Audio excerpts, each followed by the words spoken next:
Hi everyone. Thank you for joining the IG live. Avinash is here, so I'm just going to add him in.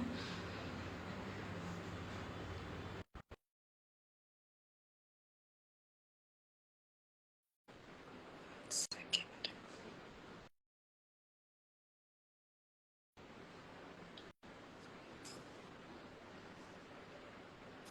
Hey, hi, Shreya. Hi Avinash. Hi. So I think we should just get started and people will join as and when. So hi everyone. Thank you for joining this Instagram live with India Development Review or IDR. My name is Shreya Adhikari, and today we're going to be talking about the Forest Conservation Amendment Bill 2023, which was recently passed, presented in the Lok Sabha. And this was to amend the earlier 1980 Forest Conservation Act. And we have with us on this live wildlife biologist and conservationist Avinash Krishnan. He's the director of AROCHA India, an organization that works on scientific research, environmental education, and community conservation projects in the Bannerghatta Hosur landscape in southern India. Hi, Avinash. Thank you once again for being a part of this. So we'll jump right in. To set some context to what we're talking about, could you give us some background to the Forest Conservation Act? Who are some of the key players and what did it aim to achieve when it was first passed?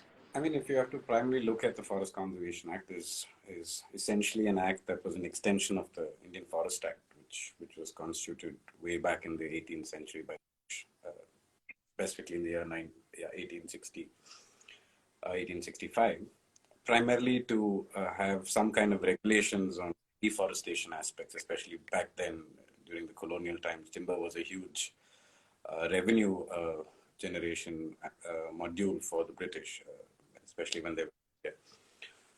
So over the years, I think it has translated to something more refined in the current context as the Forest Conservation Act of 1980, where primarily the intention is to protect forests from any kind of non-forest activities, such as deforestation, change in land use, and also upholding the key. So the Forest Conservation Act has about 5 sections, and if you see the larger objectives of these sections, they are to ensure that there's an arrest in biodiversity loss, enhance of protection of biodiversity, whether that's flora, fauna, or any other ecosystem components, and also to bring in some kind of a regulation where there is an advisory committee which kind of mandates the state or the central government in ensuring that deforestation activities or any kind of anthropogenic influences are avoided. So that's essentially the basis in which the Forest Conservation Act was constituted.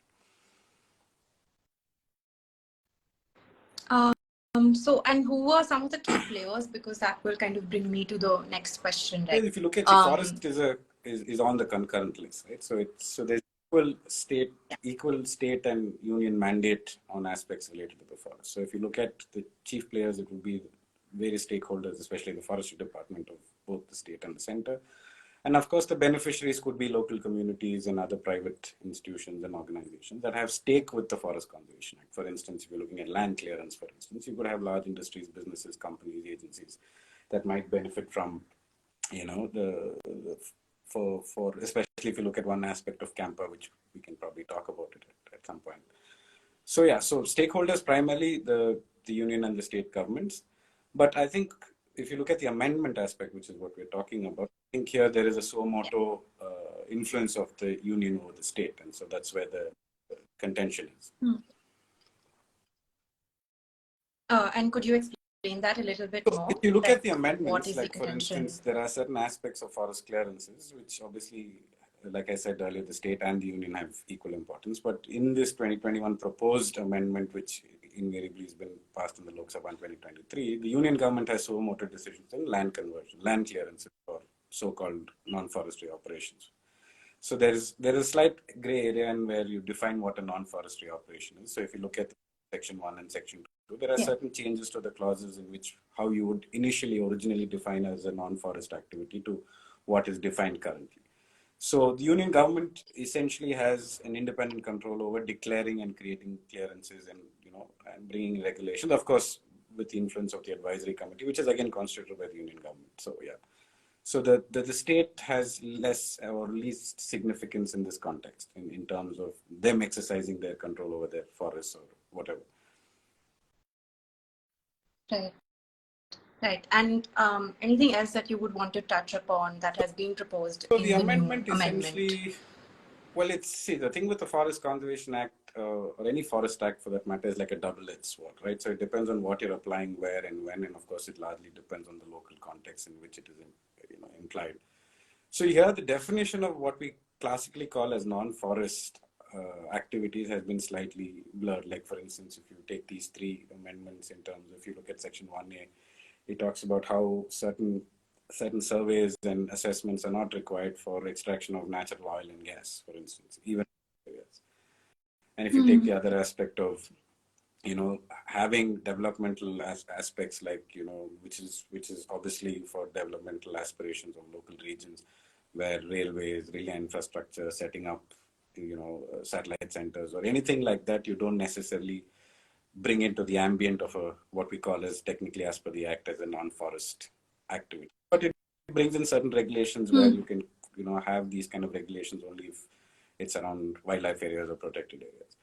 So here the classical division is, as per the Forest Act, is dividing forests into two types of land. One is the land that has been classified as forest by the Indian Forest Act, and the land that has been notified or deemed as forest as per the prior to the Forest Conservation Act of 1980. So these two sets of lands is where you normally imply the Forest Conservation Act preferably. So in this case, so if you're looking at land conversion, for instance, so I'll probably give an example to make it more relatable. Like in a case where I'm from Bangalore, I've been working around Bangalore for various conservation and forest related issues. So there was a case of a metro station that had to be, constructed in a particular region in Bangalore, which is Whitefield, one of the uptown areas of Bangalore. So there, about 40 acres of forest, which is deemed forest, notified as forest, was actually cleared for the metro construction to come up. And as part of the Forest Conservation Act, you have this CAMPA, which is called the Compensatory or Forestry Management Program, where you have to offset that land that you've taken from forest and give it somewhere else. So 40 acres of land, which is prime forest land, and especially in a place like Bangalore, which lacks green lung spaces. So that forest was cleared, and the equivalent of that, about say 13 acres of land, was allocated in Dandeli, which is another forest division, and another 12 acres of Gomala land, which what we call as pasture land, that is managed by the revenue department, was simply mutated and compensated as forest. So the conundrum here is that you cannot equate these two lands, right? Either value or by the ecosystem services that each of these land parcels do. No, so the technical question is, so if you look at the amendment as per the statute, it says that it essentially is trying to balance the ecosystem needs as well as the economical aspirations of that particular region. But here it doesn't look like this in this Whitefield metro station case where about 40 acres were offset. So the question here is definition of land, right? So lands that were not deemed as protected areas or sanctuaries or wildlife reserves or reserve forests is somewhere safe. But there are so much of land in India which has not been classified as forest prior to 98, prior to 1980. And even, in fact, even as of now, many lands are not classified. And several lands, in my own experience, I've seen are forest lands but are under the possession of revenue department.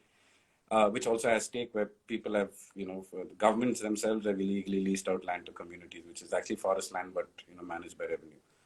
So basically, what happens is this whole concept of afforestation, like replacing or swapping land from one place to another, and also defining essentially what is a non-forest operation is very very gray in this, and that's probably why the concern from various tracts of society is coming up.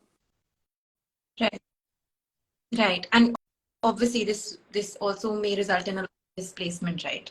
Whether that's the natural biodiversity of the region or whether that's Yeah, people who live also, in and so around there's no the scientific forest temper of to that this, right? particular. Because there's only one mandate here, which there is an advisory committee. It doesn't define who are the members of the advisory committee, how the whole ratification process, how do you assess, like, if you look at the larger purview, it also allows restocking, for instance, afforestation, like restocking forests with trees.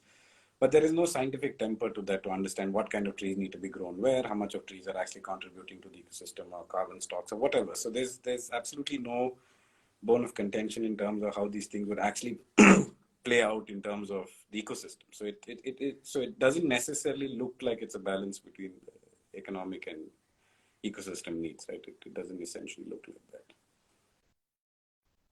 Right. And just to get a vague sense of this, right, of a timeline. So when you're saying that this kind of, like when the metro thing was just passed, was it like, did you all just get to know that it's getting constructed now and this is the land that's been given within, like, say, a week's time, a No, day's time, a again, month's time, or a year's time? it was Like, two was there government any sort of... agencies, right? So it was the BL and the State Forest Department. So there was no particular timeline as such, but ultimately the development needs prevailed. And of course, as part of the act, as part of the legal statute, land had to be offsetted somewhere else. But the context, I'm sure there were many local officers who didn't want this, right? But the act again prevailed, and there was legal provision to do this. So sometimes, so that's what I said. It's like a double-edged sword. So the act itself kind of has an own implication on the enforcement agencies or the officers or the people who are in regard. Here, the State Forest Department. So here it was a government case, and I mean it happened. But if there are private players, for instance, there are individual companies, agencies that want to offset forest land, because forest land is basically cheap, right?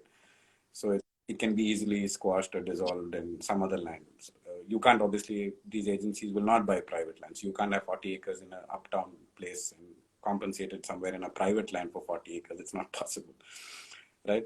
So yeah, so it happened. So that's the glitch. So we're not really valuing land per se in all equal tenants, right? It's just that it's easily available and no one questions it. So the accessibility is much more easier.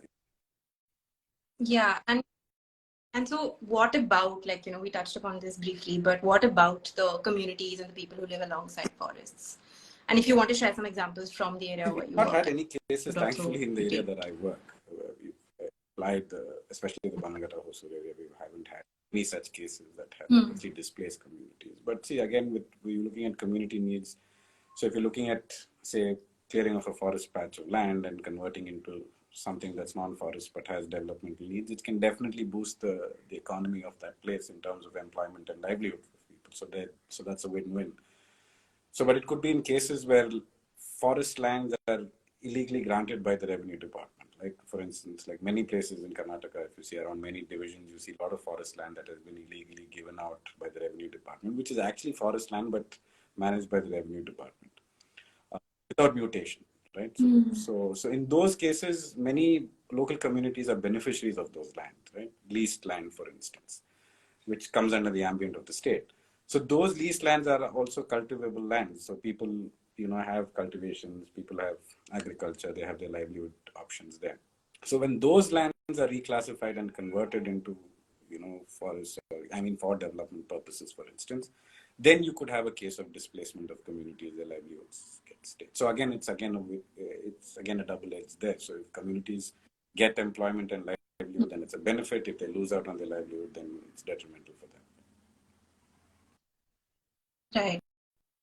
And so, and like you've mentioned that it's a double-edged sword. So how can, organizations working in these areas, nonprofits working with communities in these areas, what can they kind of be doing more of Yeah, or I less think one is of? to improve the legality of understanding what kind of land has been classified. So if you go, I was just reading up about the Supreme Court notification in 1996, which essentially says any piece of land or patch of land that has been identified with trees and defined as forest by technical terminologies should be protected. So right, so this are kind of like Right. detriments that legal statute. So it's important for civic bodies or individuals or agencies or governing organizations to be aware of the legal statutes that are applied with laws. So sometimes we always look at a single law in effect. We do not relate to the several appendixes, several judgments or hearings that come by legal agencies or Supreme Courts or courts or something like that. So I think it's to be aware of the legal statutes first and the appendixes that are associated or the annexures that are associated with a certain law.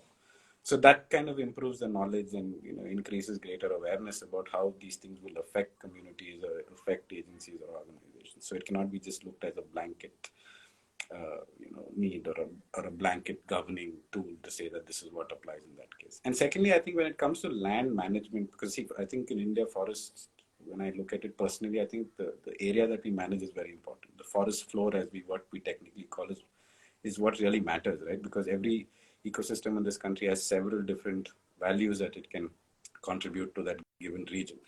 So I think improving that knowledge and also making the stakeholders aware of what the importance is very important. So here in this whole amendment, I don't see any kind of, like I said earlier, I don't see any kind of scientific temper, the rigorosity of the assessments that are being carried out by governments or anything like that. So I think, so that technical input is something that's fundamentally required when it comes to identifying the importance of, what we classify as forest land. So if agencies can provide that or individuals can do that, then so that can work in the favor of, in this case, conservation, for instance. And also making communities aware of what their rights are and what the benefits are, of course. And sorry, just to I mean, so just out of curiosity, right? So one of the sort of arguments was that these amendments have been proposed because these help our climate goals in the long run, right? Yeah. So would you like to just build on that briefly? It's again, see, it's about improving. I mean, it's, I don't know how to say this, but it's primarily to enhance forests, right? So I mean, we're living in a country with so much of population, 1.4 billion, very hardly enough forest spaces, and many forests don't go through protection statuses like these national parks and wildlife reserves. So I think the intention is to kind of restock forests in terms of carbon by planting trees. And so the intention is to kind of, bring in certain regulations in developmental activities so that this whole carbon restocking can happen systematically. But again, I don't understand the logic behind it, because you can't compare two pieces of land or two ecosystems very, very similarly, right? So like I said, in the case of metro, you can't have about 40 acres in Bangalore lifted and offset it somewhere about 500 kilometers south of Bangalore to say that, so much of damage that was happening here is kind of like transferred to another place, and that'll kind of benefit. So afforestation again is a very dicey proposition if you look at it, because what we mean technically by afforestation is to kind of like revert to something that was 100, 200 years ago. Right, so that's essentially the fundamental core of what you look at afforestation. Like if you're planting a sapling today, that sapling or that species or that kind of region should kind of reverse itself back to what it was many, many years ago. And I don't think so many such plantations have even existed in, at least in the mass scale afforestation that we've looked at. I mean, rigorously or technically done. Right. So I don't think so that the concept of compulsory afforestation holds very practical. It might be a viable tool for development and viable tool for, the basis of what the law says, but it doesn't technically or ecosystem wise, it doesn't really contribute to the essence of what we're looking at as, conservation or protection or nature or anything like that. So that's, in my opinion, right. No, thank you. Is there anything else that you would like to kind of bring attention to or talk about as we talk about the amendment? I don't have a I mean, in terms of the amendment, I mean, there's a process, there's a legal process. It's passed in the Lok Sabha. It's a democratic country, so I think there are many aspects that unfortunately happen or fortunately happen. But I think it's the sense of questioning or the sense of livening comes from the states or the officers that are involved, the legal purview of the agencies that are concerned with these kind of laws that, because in many cases I've seen local forest officers also defaulting several aspects of the Forest Conservation Act. So unfortunately, most of the things, I mean, when it comes to enforcement, it's different. The statutes are something else, with the enforcement, there's a big gap between both. So I think only increased awareness and people being aware of both these situations are important. And of course, amendments do come. There's a huge threshold period where these amendments come, and I think if there could be some kind of public outcry in terms of raising awareness about this could help. But I think when it comes to execution, I think people who are responsible can be more involved and more active, rather proactive in some sense. Yeah. Thank you, Avinash. This was great. This was like a good 20-minute unpacking of what's been going down since this amendment was passed in the Lok Sabha. So thank you for joining us today.